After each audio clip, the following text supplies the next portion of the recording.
Sempervive here with you for the next hour talking about professional wrestling, which is something we do every single day here on the Sports Byline Broadcasting Network.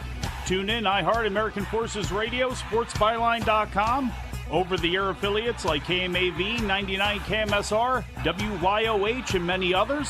Maybe you're listening via podcast or replay on SiriusXM, or maybe you're video streaming on Twitch or YouTube. However you're joining me today, I'd just like to say thank you.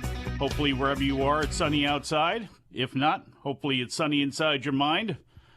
There sounds like there's a swirling windstorm taking place outside. There's like 40 and 50 mile per hour wind gusts where I'm at, so sorry if you hear that and it ruins the sonic experience for you. At least it's a bright, clear day, and it is, after it gets done blowing away, it's supposed to be a beautiful weekend. 62 and 67 degrees on Saturday and Sunday. Sunny, hopefully, for everybody traveling to Philadelphia next week. I'm about 2 hours south. Hopefully that is the weather that you get for WrestleMania. Filthy Tom Lawler will not be joining me today as he is down in Fort Lauderdale, Florida, getting ready to be a part of tonight's MLW War Chamber show. The show streams on Triller TV beginning at 8 p.m., and I'll let you know some of the details on that show later on, but we have a lot to get into today. And I'll start now with some news on disgraced former WWE and TKO Executive Chairman Vince McMahon. Yesterday, Variety was the first to report that an official Securities and Exchange Commission filing revealed that McMahon has unloaded more of his TKO stock. McMahon sold off roughly 3.5 million of his shares for approximately $100 million. That makes a total of $1.2 billion that McMahon has netted through his sales of TKO stock, including $408 million worth earlier this month and $670 million worth sold off last November. McMahon still owns 11.5 million shares of TKO Group, which is currently valued at $1 billion. After we get back from break, we'll have a lot more WWE news. No surprise there. SmackDown is live tonight, and we have 4 matches and 1 segment announced. Hopefully, after tonight, we have a better idea on what the WrestleMania card is going to be. The Blackpool Combat Club has invaded Mexico along with Matt Sydal and Willow Nightingale. We'll talk about that CMLL show, as well as a whole lot more. Join me after we get back from break. Wrestling Observer Live.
No fish could swim this far upshore. Yeah. Shoulders ran like the wind, but he could find no peace.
Welcome back to the show. Mike Sempervive here with you. You know we do this show right here for an hour at a time every single day, but if you want us 24/7, you can find us on Twitter/X. I am at Sempervive. The website is at WONF4W, and the broadcaster is at Sports Byline USA. Jim Valley's here with you on Saturdays, 1 p.m. Eastern Time, 10 a.m. Pacific, and Andrew Zarian takes the reins on Sundays starting at 6 p.m. Eastern Time. I'd also love it if you made the wrestling news part of your day, everything you need to know to get your day started or get you up to date. Each episode of the wrestling news is between 5 and 15 minutes long every single day, and it's usually posted at about 9 o'clock a.m. Eastern Time. No clickbait, no speculation or rumors, just the wrestling news. You can find it wherever you get your podcasts, or head on over to thewrestlingnews.com and at WrestlingNewsAV on X and Twitter. The F4W Wrestling Observer Convention takes place Memorial Day weekend, and I'll give you the details on that in the next segment. All of the information is available on the front page of the website, as well as f4wonline.com/Vegas.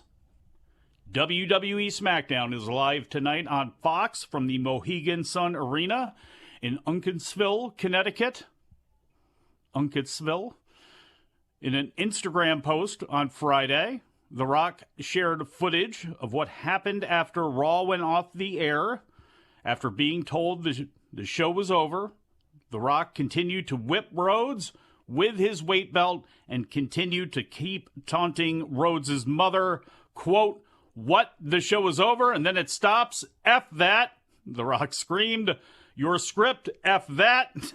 It was a great segment, as you see camera phone footage that is, which is horizontal, by the way, or it is vertical, not horizontal. It's very annoying, but they had it, and it showed The Rock, getting the camera crew and screaming at them to get back in because he's continuing to lay the beat down and continued to whip Cody, and did a hell of a job with it, as Dave has talked about on Wrestling Observer Radio.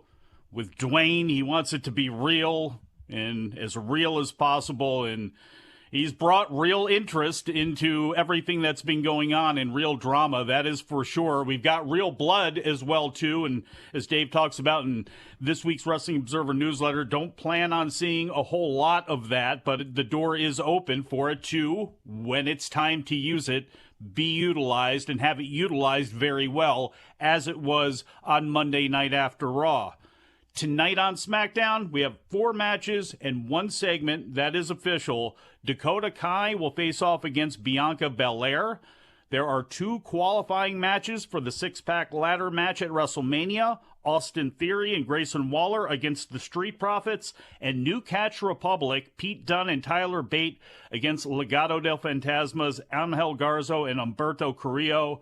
Also, Kevin Owens and Randy Orton will face off against Pretty Deadly. It's going to be interesting to see how that goes, because obviously you're going to need some drama between Kevin Owens and Randy Orton in that match. But them also playing off of Pretty Deadly ought to be pretty entertaining. And Jade Cargill will make her first official appearance as a member of the SmackDown roster. In this week's Wrestling Observer newsletter, I've said that a lot today. It's available for subscribers up on the front page right now. Dave is talking about there being 13 matches for WrestleMania weekend. 7 on one night, 6 on another night. That seems to be the working plan right now. When you look at what we have, Roman Reigns and The Rock against Cody and Rollins, that's night 1. Night 2, Roman Reigns against Cody Rhodes. Also on night 2, at least we will assume it will be, Seth Rollins and Drew McIntyre, Io Sky against Bayley, Rhea Ripley against Becky Lynch, Gunther against Sami Zayn, LA Knight and AJ Styles, Jey Uso against Jimmy Uso, Logan Paul against Randy Orton against Kevin Owens for the U.S. title, and the men's tag team 6-pack ladder match for the tag team titles. That would leave us 3 matches to go if what Dave is saying is correct. The women's tag team title will likely be on the line. Kairi and Asuka against Naomi and Bianca Belair. That seems to be the most obvious thing. 1, it gets Bianca Belair on the show, and 2, with the Dakota Kai Bianca Belair match and the story they've been telling about Bianca talking to Naomi about her friendship with Bayley. We saw that all kind of come to a head last week. We have definitive sides laid out, so that is probably going to be one of the matches left to go on those 2 nights. One of them, again, also too, and I could be dead wrong about this, but when it comes to the 6-pack ladder match, we have Finn Balor and Damian Priest. We have DIY, The New Day, and Awesome Truth. You got 3 babyface tag teams in there from Raw. It only makes sense to me that Austin Theory and Grayson Waller, 2 young guys who WWE obviously wants to be part of their future, makes sense to me that they would be in that match. And the Street Profits, it leaves them open to then team with Bobby Lashley against AOP and Karrion Kross. You can throw in B-Fab and Scarlett Bordeaux if you want to. You still have Paul Ellering at ringside as well, too, for AOP and Karrion Kross. But that seems to make the most sense for a match to happen. So in that case, Theory and Waller can go on, be in the ladder match. When it comes to New Catch Republic against Angel Garza and Humberto Carrillo tonight, it's really interesting. Garza and Carrillo would probably be perfect to be in that match, but it's not like Dunn and Bate wouldn't be perfect to be in there as well, too. So that's kind of a toss-up right now as far as who can make it in. I'll say Dunn and Bate just because the last match, if we have 13 spots left to go, in my opinion, the way it looks, Rey Mysterio Jr., Carlito, and Dragon Lee against Santos Escobar, Angel Garza, and Humberto Carrillo, if they go ahead and lose tonight, that seems to make a lot of sense to me. What also makes sense, though, is to add a couple of people to that mix. Because if you're not going to do like a one-on-one match between Rey and Santos, and that doesn't look like it's going to be the case, well, why not throw in Dominic Mysterio and JD McDonough on that side, and then Joaquin Wilde and Cruz del Toro on the side of Rey Mysterio, Carlito, and Dragon Lee? That seems like a 10-man tag would be, I think, a really cool lucha-based match with Carlito in there. I think that could actually be a really fun way to open up one of the nights, or at least be there as a break with all of the other stuff that you have going on. So I think there's going to be some combination that way. And then that gives us 13 matches. If you wanted to even out the show, you could have a 14th match because you don't really have anything left for some of the women that are there. So you could do some sort of, you could do a women's battle royal, especially if you do a men's battle royal on next week's SmackDown, have that Andre the Giant memorial. You could do that on Friday, and you could add a women's battle royal on one of the 2 WrestleMania nights that could come down to Tiffany Stratton, Nia Jax, and Jade Cargill. Wouldn't be the worst idea in the world. Doesn't have to be done, but again, if you're going to even out the card, maybe that could work. But again, tonight after SmackDown, we should have a real good idea on what they're going to be offering in full for WrestleMania, and we'll see if they wait until next week before they start divvying up the days so everybody's going to know what they're going to have. 2 WrestleMania house shows, Road to WrestleMania house shows this weekend. For those of you in the Manchester, New Hampshire area on Saturday, WWE is going to be at the SNHU Arena, and on Sunday at the War Memorial Arena in Syracuse, New York.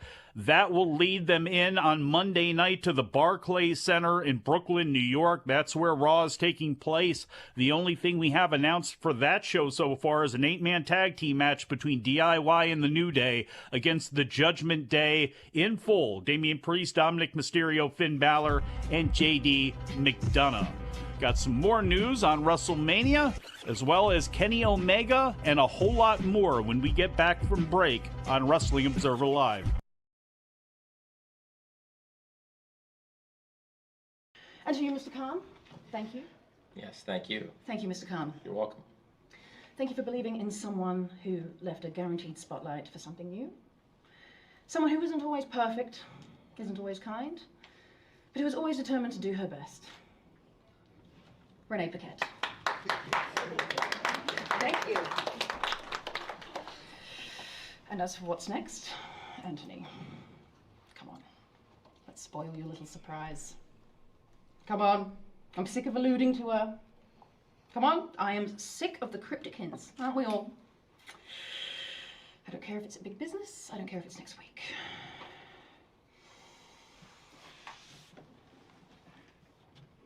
Wendy Richter, I am going to fuck you up. And to anyone else who wants my title, you can fuck off. There's a ranking system now and you can bloody well use it. All right? Thank you. Thank you. Excellent. Any questions from the media? Tread lightly. And make it quick because if I don't leave soon, there's going to be piss all over the seat. So, if you could.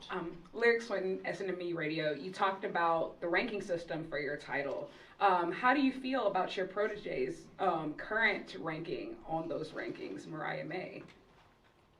I think she's doing just fine. She's doing great. I'm very proud. Doing a great job, but she's not quite ready. So let's not confuse her with those kinds of questions. Okay. Anyone else? Questions? Hi, Tony. So, as you alluded to before, Mariah May is obviously dressed as an older version of your character. So, was that your idea? Was that her idea?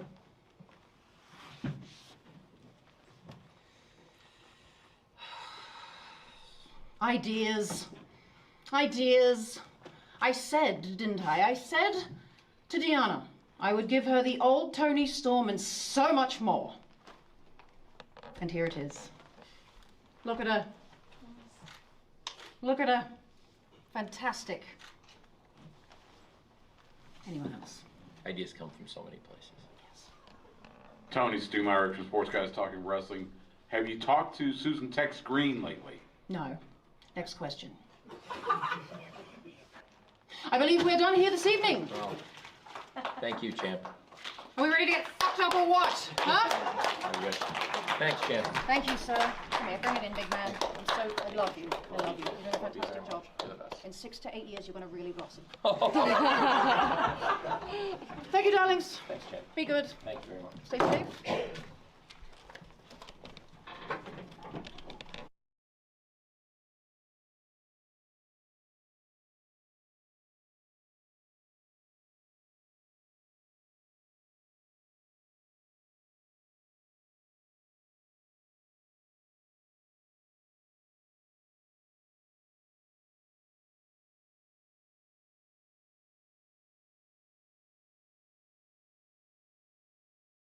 Mike Sempervive here with you, Wrestling Observer Live.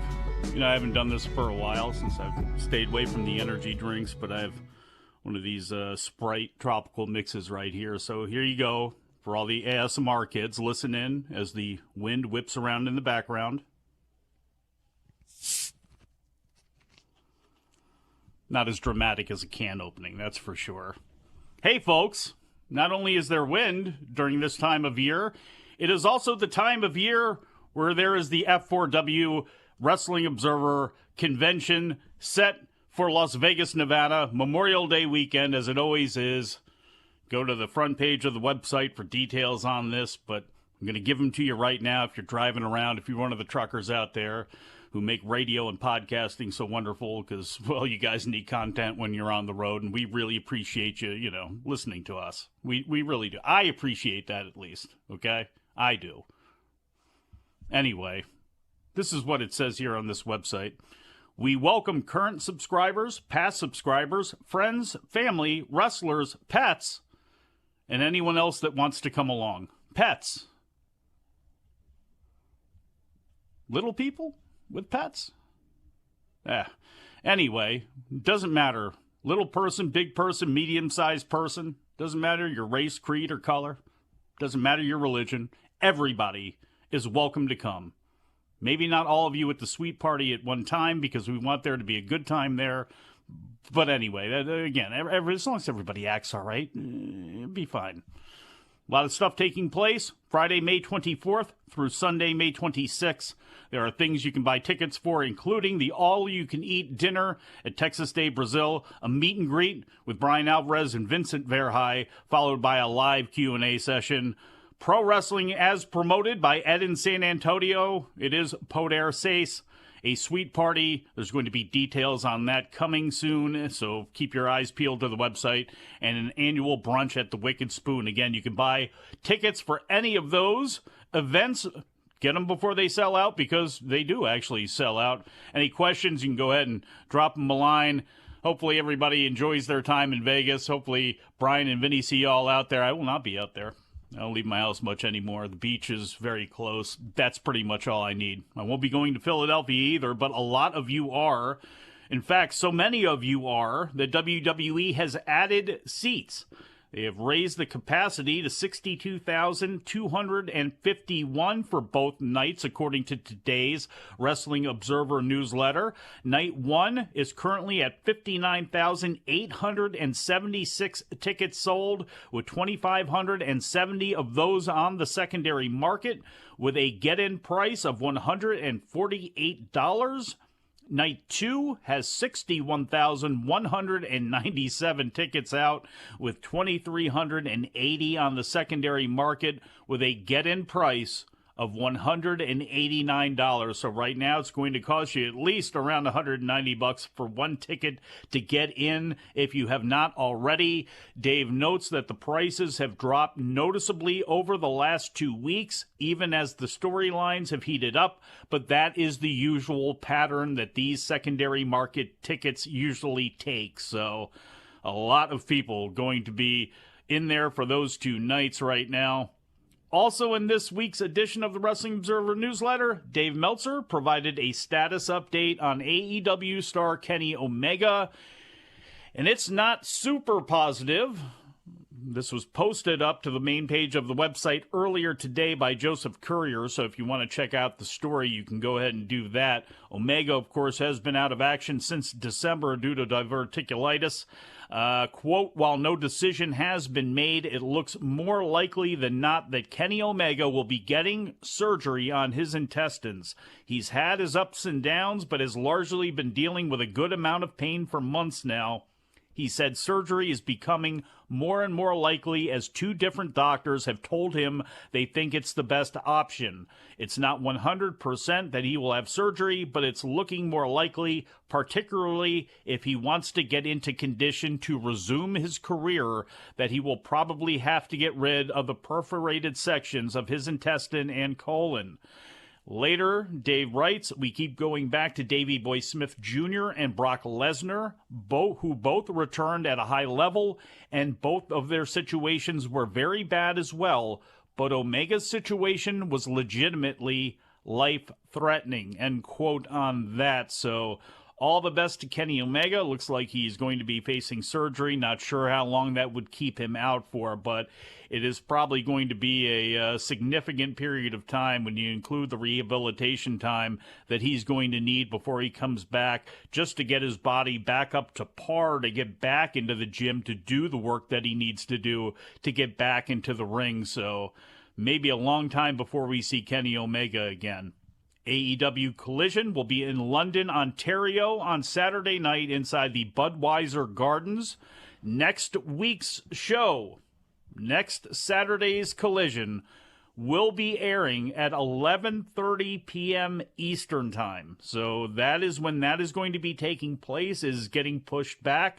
I believe it's due to basketball. It will come on basically a half hour after WrestleMania 1 is over.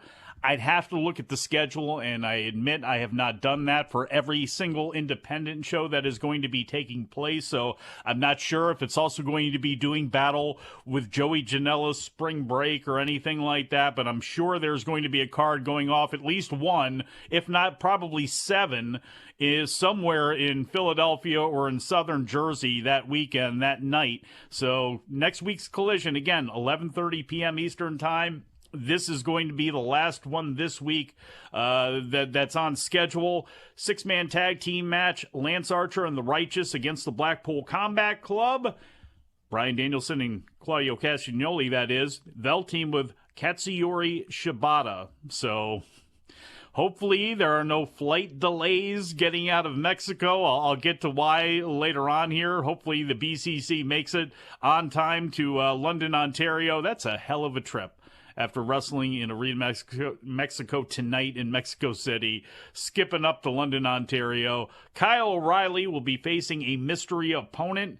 AEW TNT title, the Cope Open, has returned. Adam Copeland in his open challenge, he'll have an opponent. AEW World Tag Team title tournament quarterfinal matches, Big Bill and Ricky Starks against Top Flight, and FTR against the Infantry. So there you go. That's what's coming up on Saturday. We'll see how the ratings go. Again, a lot of basketball this weekend. Major League Baseball has started up. You got the NCAA Women's Basketball Tournament, which has gotten the most attention this year as it ever has because of just the boom of women's college basketball in the media's eyes this year. But Dynamite on TBS Wednesday night, no other way to say it, it tripped and fell pretty significantly when it came to its rating. It averaged 747,000 viewers, its lowest total since April 7th, 2021. It's the third show in the last 4 weeks that was under 800,000 viewers.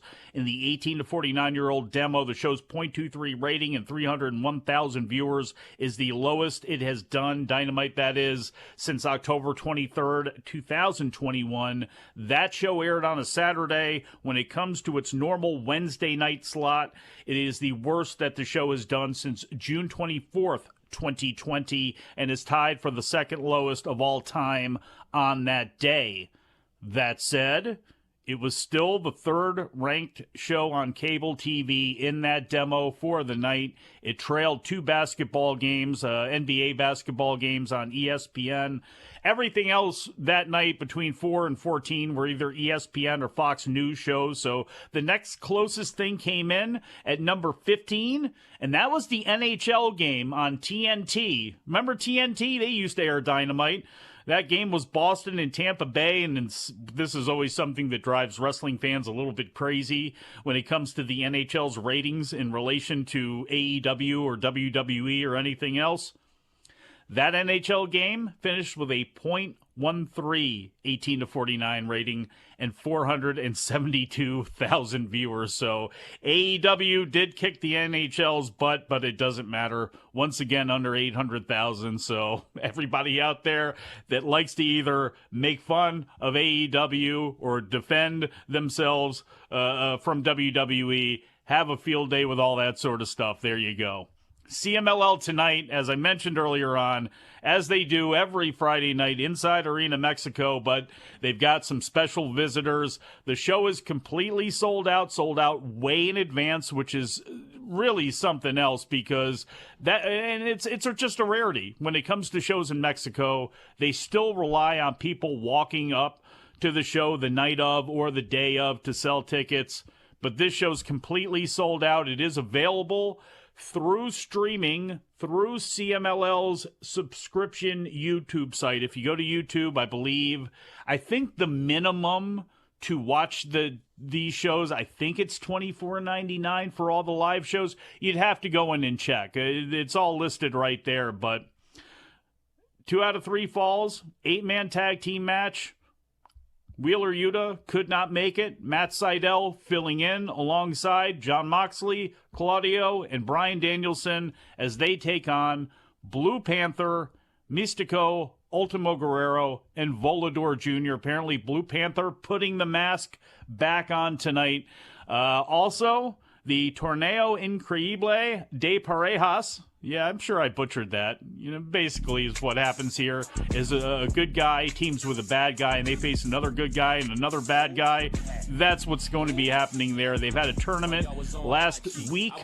Came down to the finals for tonight. Atlantis Junior teams with Soberano Jr. to face off against our own Rocky Romero and Mascara Dorada. I'll let you know a couple other special notes about that show, including what Willow Nightingale is going to be doing and a whole lot more when we get back from break. Wrestling Observer Live.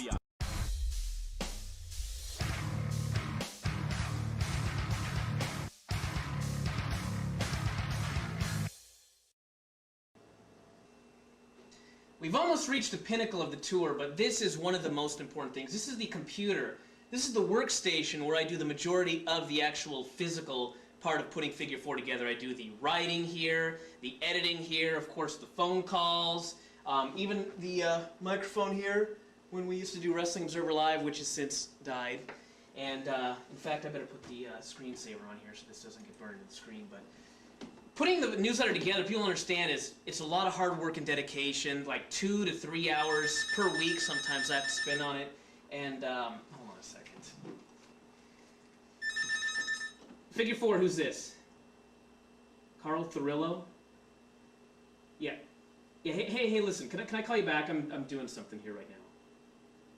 My fridge? Yes, running. Hello? Prank call. Anyway, this is, like I said, computer.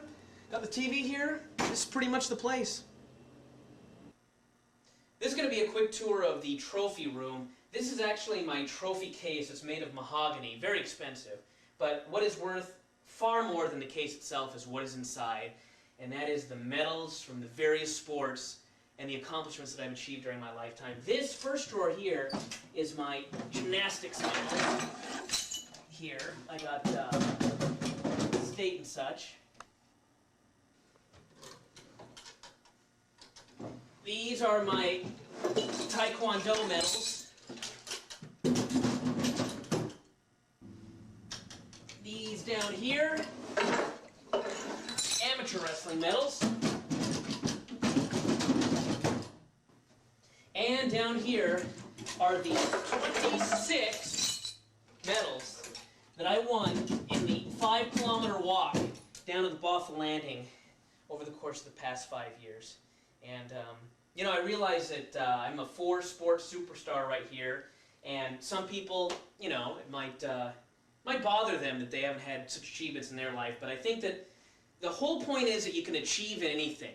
You know, if you can make a great pie, you can win the pie eating contest at the Puyallup Fair, and I don't know, hell, if you can eat a good pie, you might win the pie eating contest as well. So there's achievement in this life for everybody.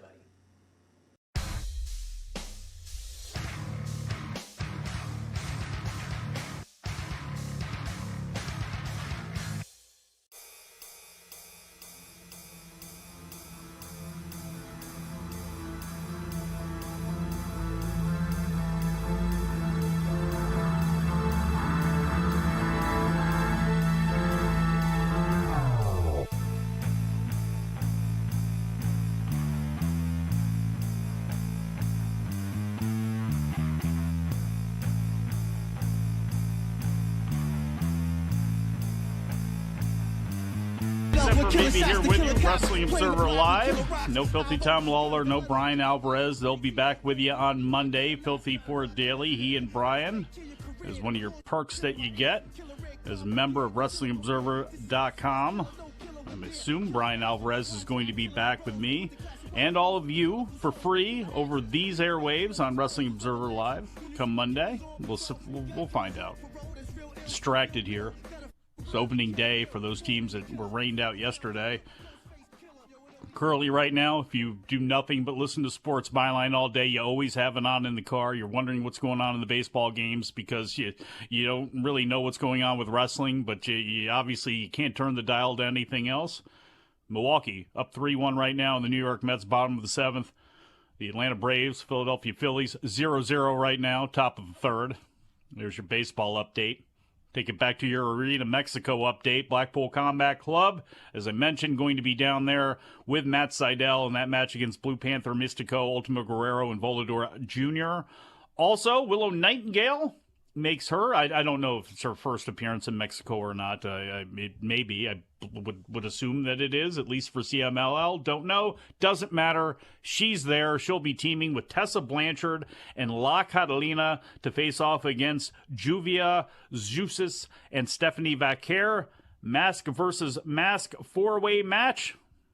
Got the minis in there. Got the little people in there. There's a 4-way, again, mask versus mask. I'm not going to go through everybody there. CMLL World Light Heavyweight title match. This ought to be pretty good. Averno will challenge El Barbaro Cavanario Esfinge against Zadakan Jr. for the Mexican National Light Heavyweight title. And the Mexican National Tag Team title will be on the line in the opening match. Magnus and Ruggiero against Briante Jr. and Neon. Major League Wrestling, as I told you, was tonight. I lied about where it was taking place. I think I said Fort Lauderdale in the opening. It's actually in St. Petersburg, Florida. Tonight at the Coliseum, War Chamber, which is their War Games. It's going to be available on Triller TV. MLW World Champion Satoshi Kojima teams with Okamura and the Second Gear Crew's Manders and Matthew Justice against St. Laurent's World Titan Federation, for which your man and ours, Filthy Tom Lawler, is a proud member. He is one half of the MLW World Tag Team Champions alongside Davey Boy Smith Jr. They will team with Josh Bishop and Richard Holliday, and blood will very likely be spilled. How much plunder is involved? Well, it's Matthew Justice and Manders, so you expect a little bit there. Okamura kind of stands out in this, but he's had his presence here in MLW alongside with Satoshi Kojima. So if you're a subscriber to Triller, that is available to you. Also on that show, New Japan World Television Title Match. Matt Riddle will defend against Kosei Fujita. Also, MLW World Women's Featherweight title, Janai Kai will defend against Unagi Sayaka, and Alex Kane, who will have Mr. Thomas in his corner, will face off against AJ Francis. AJ Francis has tried to sow some dissension between Alex Kane and Mr. Thomas. We'll see what happens there. MLW will run television tapings in the same building on Saturday. And AJ Francis is a popular name when it comes to today's news, as the former top dollar in WWE has signed a deal officially with TNA Wrestling that extends throughout 2024. That is according to a report on Thursday from Fightful Select. The contract reportedly allows him to continue working for New Japan Pro Wrestling as well as the NWA, but prohibits him from working with WWE or AEW. You can throw MLW into the mix as far as companies he's allowed to work for, obviously. Francis was released by the WWE for the second time last fall. TNA Wrestling, as I mentioned, one of the places that Francis has turned up. Impact was last night with matches that were taped last Friday at the 2300 Arena in Philadelphia. In the main event of the show, Steve Macklin defeated Chris Sabin. As we've heard recently, sounds like Chris Sabin and Alex Shelley will be departing Impact at some point. Going to be interesting to see where they end up. Steph DeLander made her return to TNA, defeating Rosemary Zaya Brookside and Danny Luna in a four-way match after outside interference from Matt Cardona. Now, as a result of that, she becomes the number one contender for the Knockouts title. Earlier in the show, the four women in that match earned their spots by defeating Havoc, Jody Threat, Alicia Edwards, and Masha Slamovich in an 8-woman tag match. Also on the show, Eddie Edwards defeated Speedball Mike Bailey. The Grizzled Young Veterans defeated Cody Deaner in a handicap match. And Josh Alexander beat Tracy Williams in an open challenge match. After the match, Hammerstone ran in and attacked both Alexander and Williams. Josh Alexander will be in London on Sunday at York Hall for the Rev Pro Revolution Rumble show that is going to be taking place. I'm not sure about anything else that's going to be taking place on that card, but Josh Alexander is going to be on it. Ring of Honor was also last night streamed on Honor Club, had matches that were taped on March 27th in Q City, March 16th in Ottawa, and March 13th in Boston. The main event of that show was Kyle Fletcher successfully defending the ROH World TV title against Blake Christian. ROH World Women's Champion Athena had another non-title proving ground match, and she defeated Nikita. In other results, the other results don't really matter all that much. There's always a ton of matches on that. No offense to anybody out there, but that was the key stuff that you need to know about as we roll into next week. And Supercard of Honor, which is streaming on Honor Club next Friday from the Licoris Center on North Broad Street in Philadelphia. Again, for anybody that's going to be coming around, I'm not sure where you're going to be staying when it comes to Philadelphia, but as far as everything being in a pretty good, location and all right next to each other and straight down the line. You're very lucky with this year's WrestleMania. There's not going to be a whole lot of drama with a bunch of shows taking place in like Brooklyn and a bunch in North Jersey and this, that, and the third like it was a couple of years ago.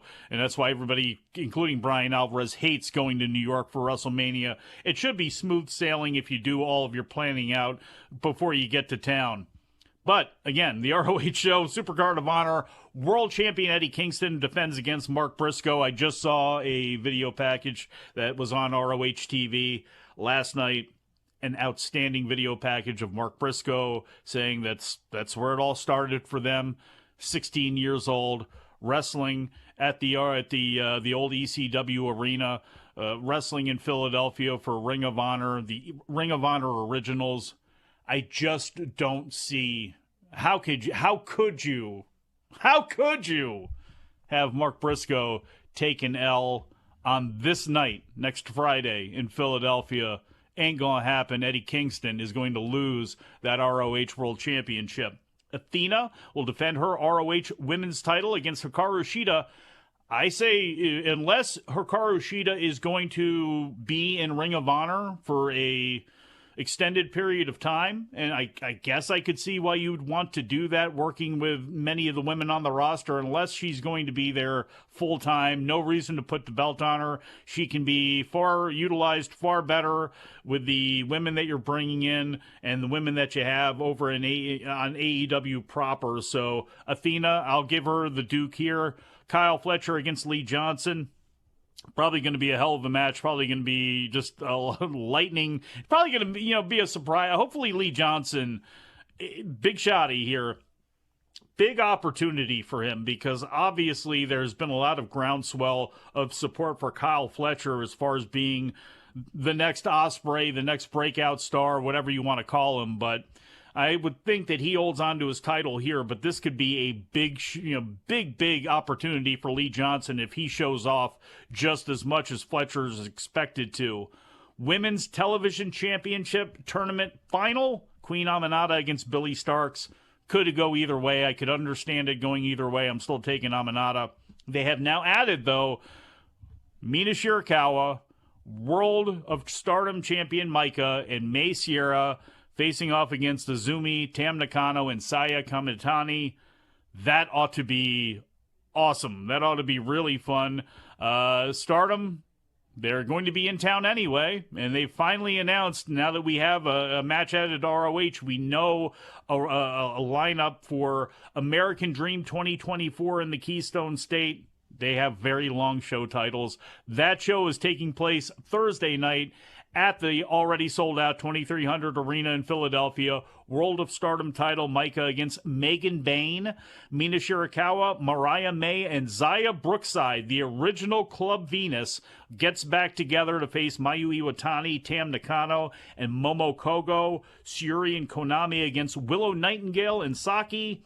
Triple threat for the high-speed title, May Sierra against Saki Kashima and Ram Kaichao, and also Stephanie Vaquer, Momo Watanabe, and Starlight Kid against Saya Kamitani, Azumi, and Cameron Branier. I don't know who that is. I haven't seen them wrestle yet, so don't know who Cameron Branier is, but I apologize if I'm butchering your name. Taking a little look at Japan Saturday. New Japan Pro Wrestling, the first of 4 shows that will lead into Sakura Genesis, which takes place on April 6th. Mostly tag team matches on that show for the most part. Also taking place this weekend, All Japan Saturday at the Ota City General Gymnasium. Katsuhiko Nakajima will defend the Triple Crown against Yuma Anzai. And then Noah Star Navigation takes place on Sunday at Korakuen Hall. So there is a lot of stuff that is going to be taking place this weekend.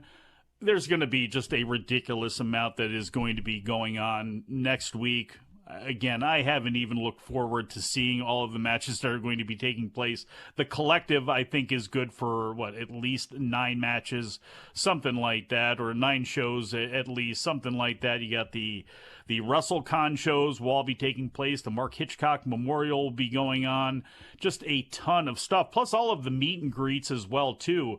I saw the meet and greet prices. I think it's $50 per wrestler for Stardom during the meet and greets that are going to be taking place. I think they're even much higher. I think it's $150 to get in the door for WWE World, something like that, for some of the stuff that they have going on. So there's going to be a lot of promotions who are going to be making a ton of money coming up over the WrestleMania weekend. And, you know, I wondered a couple of years ago, I really did, if AEW was going to usurp not necessarily WrestleMania weekend and with shows running, but was going to take a lot of that attention for their weekends and have a lot of those independent promotions come and run wherever they are, like Memorial Day weekend when they're there for Double or Nothing or whatever the hell the show is. You know, I can't remember the names of all these things, even though I talked about it earlier on. You know, I thought that was going to kind of be where everybody would converge, because AEW uses so many people from the indies and seemed to be so much friendlier, you know, to the indies than WWE was. Well, now with what we've got with WWE working with GCW, again, hopefully we get Omos against Blake Christian for the GCW title. I still want that to happen, but with this new regime in charge, with them looking at anything that anybody else is doing as a way to be manipulated into being beneficial for them, well, it's like WWE is going to continue to be the magnet that pulls everybody in for these types of weekends. How'd you like that, Phil, to get to the end of the segment? Mike Sempervive, Wrestling Observer Live. Corey Lee with the Wrestling Observer. How's your back? Because Mate, my ass is so bad. Can I show like a little bit of it? Like, I won't show. You want to show a little bit of that? I'm not going to show you my cheek, right? But like, bro, look how bad that is. Yeah, that spot was pretty insane. So much. I want to make sure that you're okay, obviously. The second question I actually had is kind of your mindset now. You are now a full-time U.S.-based wrestler, which is you've never done that. You've done obviously the indies in England, Japan. I mean, you've done matches over like, here. yeah, just dip my toes into it. Yeah, but now you're actually going to be going on American TV every week. What is your mindset about how you kind of almost have? Do you have to change your style? Or you're just going to be like, you know what, I'm going to be Will Ospreay, and I'm going to make basically the TV adapt to me. I mean, the one thing I'm doing my best to do is I'm trying my best not to swear. Like, God, that it's so hard. It's well, like, here you can. You feel free. We're off the air. I mean, here, yeah. That FCC is done. But like, I was just kind of like, mate, like, even like cutting promos now, like that's like a real hard task for me to do, because I've never done it like into an American audience. A lot of our stuff in Japan was always backstage. So like, I knew when I wanted to make the jump, I was like, I'm really trying hard at that and really trying like to learn that style, because I'm all new at this. Like, everything that you see right in front of you is all going to be like me experiencing something completely new. But like, my mindset right now is like, I have been screaming down the lens of a Japanese camera that I am the best in the world. And right now, I've never done this. I've never been full-time in America. And it's a lot of things, but it's mainly an anxiety. It's an anxiety of like, for ages, like, I know when the bell rings, like, I can do it, but like, it's not just the bell ringing anymore. It's about showing personality. It's about connecting with the crowds, and like, that's my main focus now. Is just like, I want to show my personality, because I'm a little bit of a cheeky bugger. So like, I'd like to show that off, and like, this is going to be like a really rough road, not rough road, but it's going to be like, it's going to be hard to like work out these navigations. But like, I'm ready, man. Like, I'm ready to do it.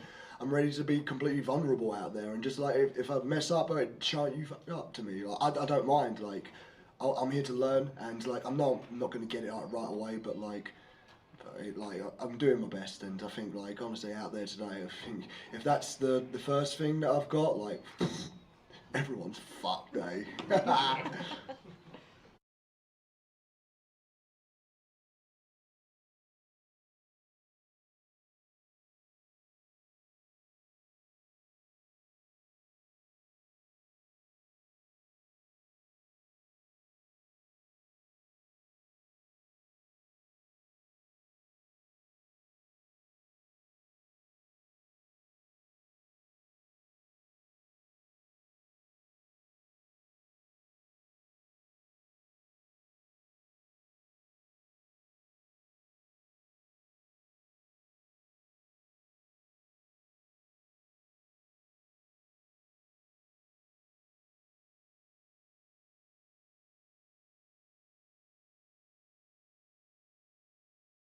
Show. Mike Sempervive here to put a bow on this thing.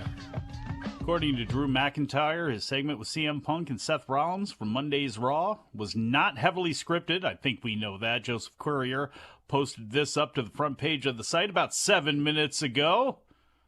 McIntyre, Punk, and Rollins traded insults during a standout segment on Raw this week. I thought it was, at least. Bryan is still trying to figure out why it's so weird. Oh, it's so weird. Everybody hates each other. Stop it. Who cares? It was good. Who cares? I don't care if they hate each other. I don't care if they hate you. Well, Bryan, we know one of them hates you, but that doesn't matter right now. What matters is it was a good segment. It went to almost 20 minutes long, but it was good. But Drew McIntyre appeared on the Torg and Elliott radio show on QFM 96 in Columbus, Ohio. Why did I just say their names? They're not part of this Sports Byline radio network. I apologize for that, Darren. Just striking that from the record. Anyway, he was on there and talked about there only being an outline for the show, and they went out there and just had themselves a war of words, and it was absolutely fantastic.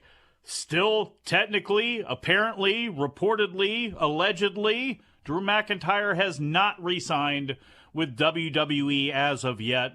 It is completely impossible for me to believe that he will not re-sign there. Why would he go anywhere else? I don't care what money can possibly be thrown by AEW at Drew McIntyre, and they can throw a lot of money at him. No way. He is in a perfect position right now. A lot of stories still to be told with him. Remember, everybody, Damian Priest still has that briefcase. Interesting. Going to be interesting to see what happens with the Judgment Day in general. We see some courting of Andrade going on there, so all really interesting stuff. If you're a WWE fan, if you're not, believe me, there's enough out there for you to be interested in. Don't be all whiny and bitchy and complainy about things. Hey, Jingu! Oh, I guess we've come to the end of hearing Bryan say no, Jingu. Jingo's apparently going to be leaving us for a while. Hopefully he'll be back, as we will be on Monday on this show. Thank you, all of you producers, all of you listeners, all of you viewers. We shall talk to you again after a while.